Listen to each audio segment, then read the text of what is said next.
Guys, mag-iihaw tayo ng bangus. Bangus ba to?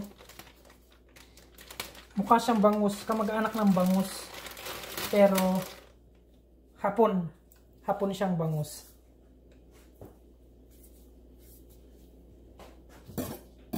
So mag-iihaw tayo nito.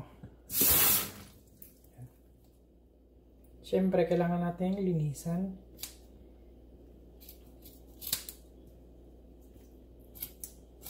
Kasi lalagyan natin siya ng palaman. Ouch. Chef, ganito yung video. Pwede ba akong magsalita? Ayun, lalagyan ko ng music. Pwede akong salita? Chef, pwede akong midlip saglit? Sure. Napaka kasi, kaya naliwa ko naman na to. Tawagan ko na lang kayo pag mag-ihaw na tayo. Sige. Hindi ko na kaya. Go, go. Sakain ako ng dilim. So, lalagyan lang natin siya ng mga palaman. Hindi na rin natin siya lalagyan ng kaliskes dahil Hindi ka tanggalan. iihaw naman. Ouch.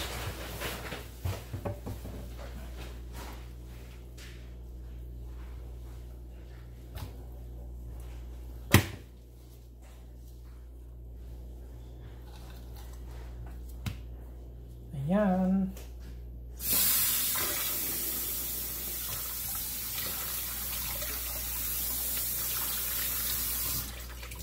Itong isda pala na to, dalawa. And bigay lang siya. Binigay lang siya sa akin sa amin ng kasama namin sa trabaho.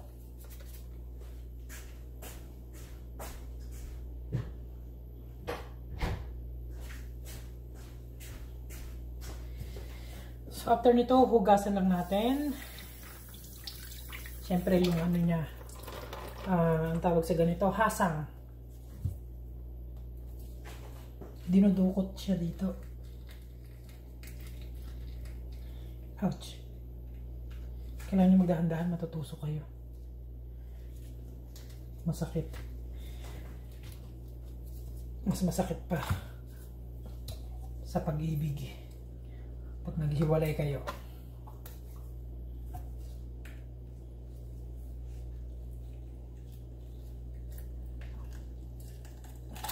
Ay, shit.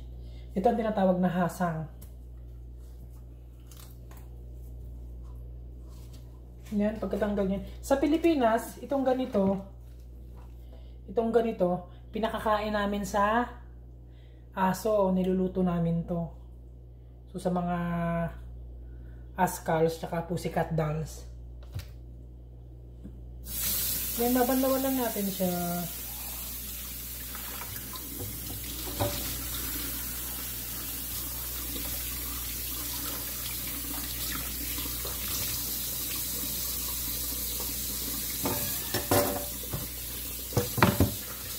So, ayan, ready na siya. Ngayon naman nagpapalaman tayo.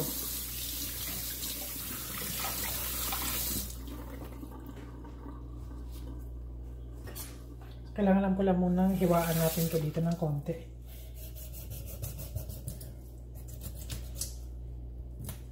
Yan, tapos na tayo.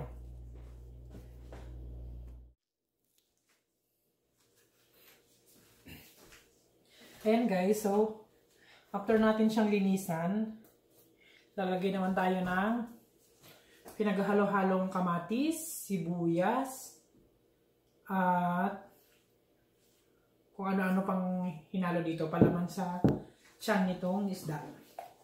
So, ilalagay lang natin siya.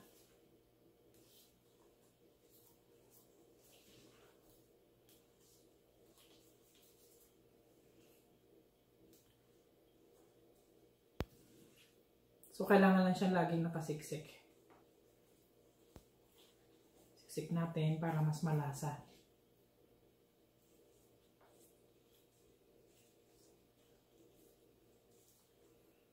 Ayan. Tapos, dito din.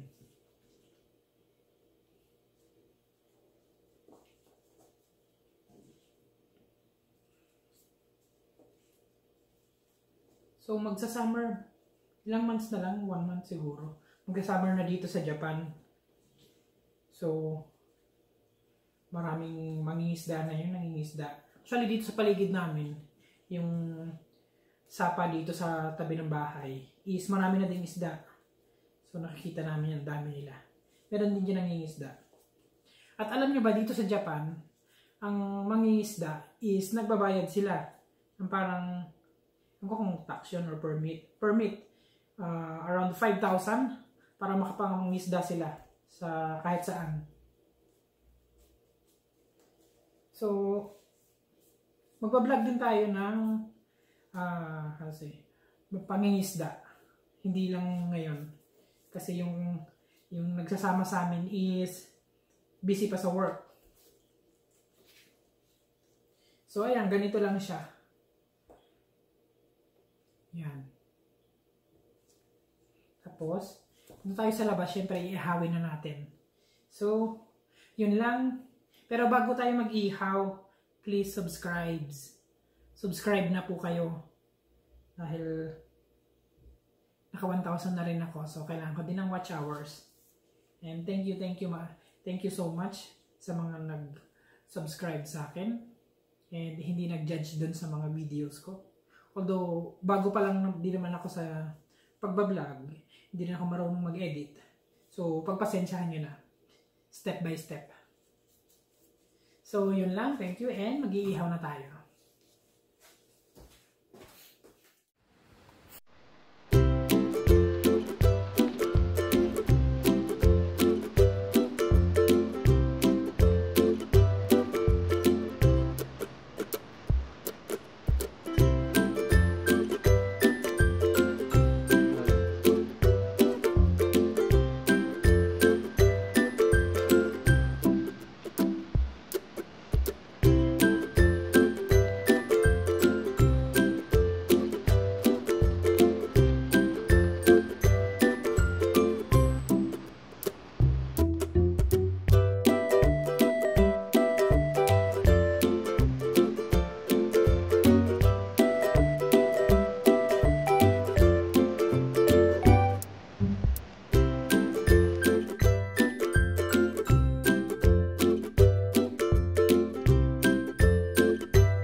Tapos na kami mag-ihaw ng isda.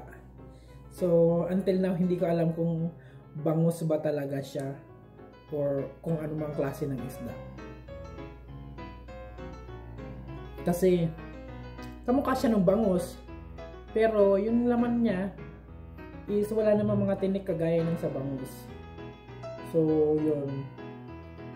So, hinihintay ko na lang yung mga kasama ko na magising kasi galing sila sa work, pagod sila. So usually nagpapahinga kami dito bago mag-dinner. So hintayin lang namin silang magising and then magdi-dinner na kami ng sabay-sabay. So sabay-sabay naman kami lagi dito nagdi-dinner. Para kasi alam niyo na mga Filipinos, mas gusto nilang habang kumakain may kausap, magkakwentuhan. Yun, para hindi na boring at hindi na homesick. So, ayun, kanina nga pala, habang habang nag-iihaw kami ng isda, dumaan yung ano namin, bossing, yung boss ng facility. And, nakita niya kung anong ginagawa namin. Kasi usually dito sa Japan, parang hindi sila nagaganon, hindi sila sanay nag-iihaw sa labas. So, ayun, sinabihan niya kami na okay lang naman na, pero bawal na next time. Kasi nga, since sa bundok kami nakatira, natatakot siya na baka magkaroon ng sunog. And may nagra-rounds kasi dito mga pulis. So baka mamaya maisipan nila may sunog kasi may usok. Gabi, hindi nga sila sanay sa mga ganun. So baka tumawag ng bumbero. So magkakaroon kami ng scandal dito sa Japan. So malaking malaking chika-chika sa kanila. So ayun, kaya dito na lang kami mag-iihaw sa loob ng bahay, sa kitchen. Siguro gagamit na lang kami ng gas para safe. Dito kasi sa apartment namin, although ang capacity niya is 1, 2, 3, 5 dito sa baba, sa mga sa taas, sa second floor, 5 yung capacity niya, and sa baba is parang 5 din, so 10 lahat-lahat. So ngayon, ang nakatira dito is 4 na Pilipino, 2 Japanese. So ang mga lalaki dito sa baba, ang mga lalaki dito sa taas, ang mga babae dun sa baba. So dito nakatira yung namin, big boss namin, yung big boss ng facility. Since malayo yung lugar. Siguro mga 3 hours pag nagbiyahe siya. So, nagre-rent na lang din siya dito. Although pag-aari din ng company namin tong apartment. And isang nurse, nagtatrabaho din sa facility. And then yung Filipina na ka-workmate namin as caregiver. And then 3 kami dito sa taas. So, ayun. So guys, kung hindi pa kayo nakapag-subscribe sa aking YouTube channel, please subscribe now and click the bell button para lagi kayong updated sa aking mga bagong i-upload na videos. So, maraming salamat din sa mga subscribers ko. So, right now I have 1,000 plus subscribers. So, please continue watching my videos kasi ngayon wino-workout ko yung kailangan nilang wino-workout ko yung watching hours para ma-monetize na din ako and magkaroon ako ng mga advertisement. At syempre, yun, para maranasan ko din sumweldo dito sa YouTube. Kasi, yun, gusto ko lang siya ma-experience. So, if meron din kayo guys na gustong ipagawa, like pranking, or gusto nyong topic na next na video na i-upload ko, so please just let me know para at least gagawa ko ng content para doon. So yun lang guys, maraming